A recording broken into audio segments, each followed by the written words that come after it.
You may think about abolition as the movement to abolish slavery, as something that we learned in history books. And at different points in our public school education, we learned about abolitionists.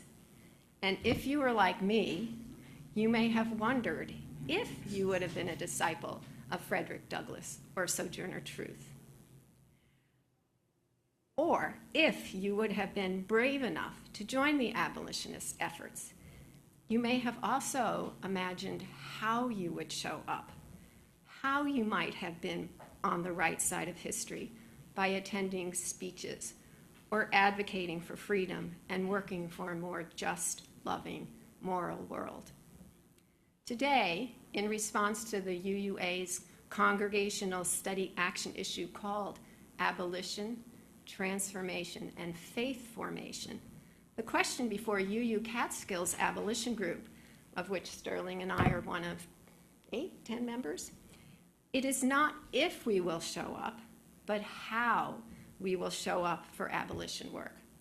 What will we create together that has the power to strengthen and transform and inform our Unitarian Universalist faith and our community? What does abolition work look like in today's world, 200 years from its beginning? As Unitarian Universalists, we already affirm our faith's values and covenant that holds love at the center, that calls a congregation and individuals to center ourselves in love, to believe we are all worthy, that no one in this world is disposable. And in a time where we can see everything in the world in real time, it can be actually easy to see abolition work in the movements to curb policing, to stop ICE, to challenge and abolish the prison industrial complex with its profit motives and its unjust sentencing practices. And it's possible those movements have touched you or your family, and certainly your community. However, for many of us, those of us privileged by our white skin, abolition can also seem like something outside of us, a social issue in which we dip if we have the time or energy. What we want to focus on today is the idea that abolition is a way of being in the world that has profound implications for all of us.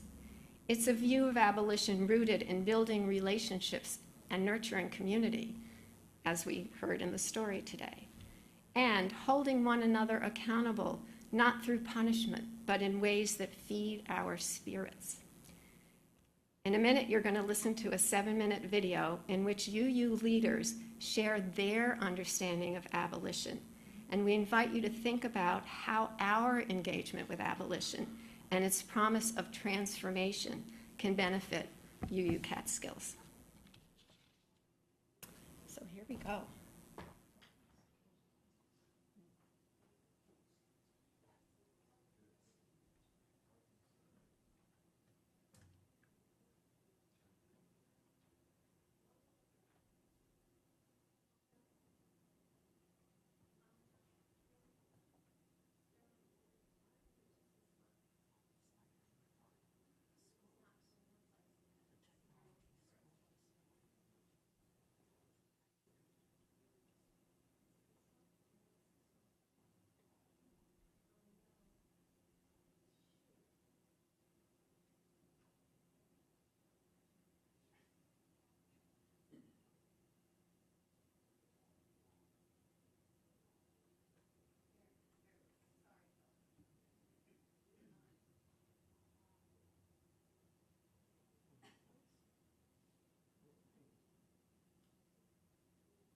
A justice-centered act. An act. It's okay. For me, abolition is a whole spectrum. It is a faithful act, a justice-centered act, an act that seeks equity and hopefully leans all the way into reparations. It is, of course, the ending of something. We want to end our unjust systems. We want to dismantle the ways that oppression is built into the very structures that we have been taught are necessary for survival. And abolition is more than that. Yes, we pray for the day when the prison industrial complex no longer controls the lives of so many of our neighbors, members of our beloved community, members targeted particularly for their identities, their backgrounds, and their socioeconomic status. But abolition also imagines a day when we build life-affirming structures, where we build systems that promote thriving, health, well-being, and repair. More than anything else, I believe abolition calls us to resist the fear, the instilled fear that says there is no other way than the institutions we have inherited. Beloveds, it is simply untrue. Imagine who and how and what we could be together if we built societal systems grounded in our values rather than our fears. I believe we can get there together. Universalism teaches us that no one is disposable. It's a core to all that we do. Core to what Unitarian Universalism calls us to is an abolitionist theology, an abolitionist framework that will guide us in the ways that we organize and mobilize not only our congregations, but ourselves in the ways that we live in this world. Abolition can feel scary. Abolition can feel like a pipe dream at times. Abolition isn't just our end goal. Abolition is the way in which we get there. It's the way that we build relationships. It's the way that we nurture community. It's the way that we reject punishment.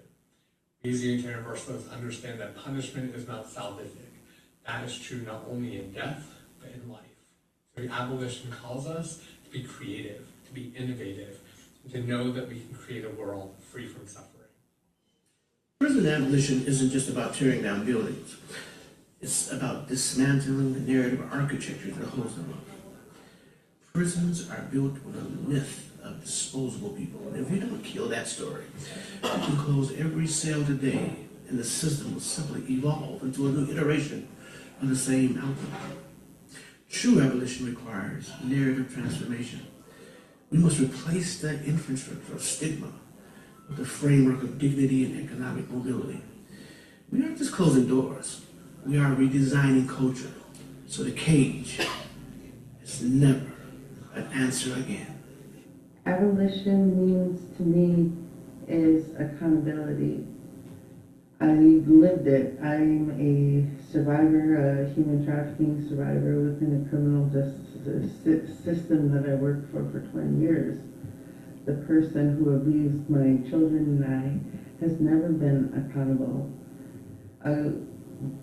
Abolition to me means people being believed, having resources available to rebuild our lives and care for our children, behavioral health services that we need, that would have been helpful. Abolition means to me is totally rebuilding the system with care and love. Well, they should have a good treatment instead of being to a jail for nonviolent crimes. It's not right to should have counseling and other treatment options, because that's what they offer in the jail. Abolition means centering community care. It means we have a world where everyone has shelter, has sustenance in the form of food, clean water, community, that they are connected. Every single person is cared for because they are alive. An abolitionist worldview includes never caging any human being. We have accountability structures. We create ways that we hold each other in love. And we create ways to repair harm that is caused. An abolitionist worldview centers love, centers liberation, and centers community care. For me, that then brings to that wider sense of the beloved community, where we're not imprisoned by hunger, we're not imprisoned by war, we're not imprisoned by capitalism, or hate, or any of those things that make us smaller. And so for me, abolition is that breaking out of all the boxes, getting to a place where everyone can be exactly who they are, can change as they should be able to throughout their lives. Abolition is everything. It is love in practice. As a minister and as a therapist for survivors, I have been asked, don't people who abuse their partners or children deserve all the punishment they can get? The trouble is, jails and prisons aren't the only punitive systems at play here. Child abuse and partner abuse are also punitive systems, operating on similar logic, using similar justifications. True abolition, true accountability, asks not what the person who did harm deserves, but what the person who was harmed actually needs. Abolition looks like the world we dream of. The presence of the flourishing of all beings, where we respond differently as a society when harm is done. It looks like covenanted communities sitting in circles with listening hearts together.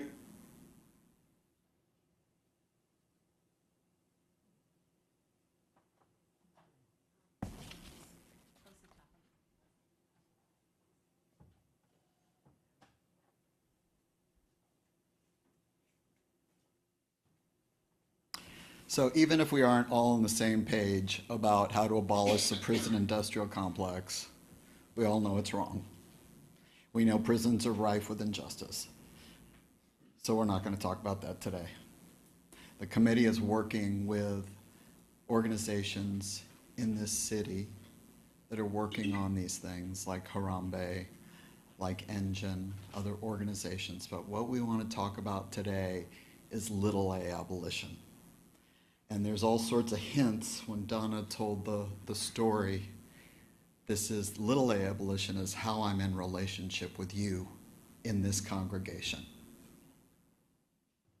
So we don't want to preach to the converted. We want to go into the heart of little a abolition. And we thought one way we could do that, and she really teased it up, the last person who spoke, we want to think about the listening circles that we recently had at UU Catskills. And they were held to inform future planning, and 43 of us participated, and probably most of the people in this room went to one, and it was really beautiful to hear people's vision of the future, to also hear about the pain that they experience in community over a long period of time with people who are family but not exactly family sometimes. One message burned through loud and clear, and that is that many of us find deep relationships and acceptance and feelings of belongings here at UU Catskill, and I know that's why I've been drawn in when I didn't expect to be drawn in. That's why I look out at you and I have such tender feelings. These are rare and precious sentiments. But we also heard a lot of pain. We heard worries about ongoing change and loss and grief. And what struck me is that this is not just the grief of moving from Sawkill Road. This is the grief our nation is grappling with, our world is grappling with, as we lose the world that we thought we, in some ways, knew. Particularly post-COVID, it's prominent, right? We're all grieving. But we also heard hope and a vision for what UU Catskills can become, and a lot of people expressed a desire for deeper engagement. people like Coco stepped up and said, let's do more social events. Let's come together. The listening circles themselves were an example of, let's just start asking people what they want, and let's start figuring out how to meet those needs. Let's figure out how to do more social justice activities. Let's figure out how to bring in younger people, more families. Let's get more than Hazel lighting our candle. And we see that most Sundays. We see some really exciting movement. I've seen it over the last year that I've been coming to UU Catskills. And I'm really excited to have joined the board at this time when we're grappling with all of this possibility. And that's where little a abolition comes in. And in the video, Reverend Jason Lydon says, abolition can be scary. Abolition can feel like a pipe dream at times. But abolition isn't just our end goal. It's the way in which we get there. It's the way in which we build relationships. It's the way we nurture community. It's the way we reject punishment. So abolition calls us to be creative, to be innovative, to create a world free from suffering. And I want to be honest with you, I struggle to reject punishment. I struggle to envision a world free from suffering. But I want that world. I wasn't raised to be comfortable with my feelings. I really wasn't raised to have friends. Me and my mom hung out together, and I didn't really know how to have friends, and honestly, I'm learning those things now. I've spent years in 12-step meetings in church basements learning how to treat people.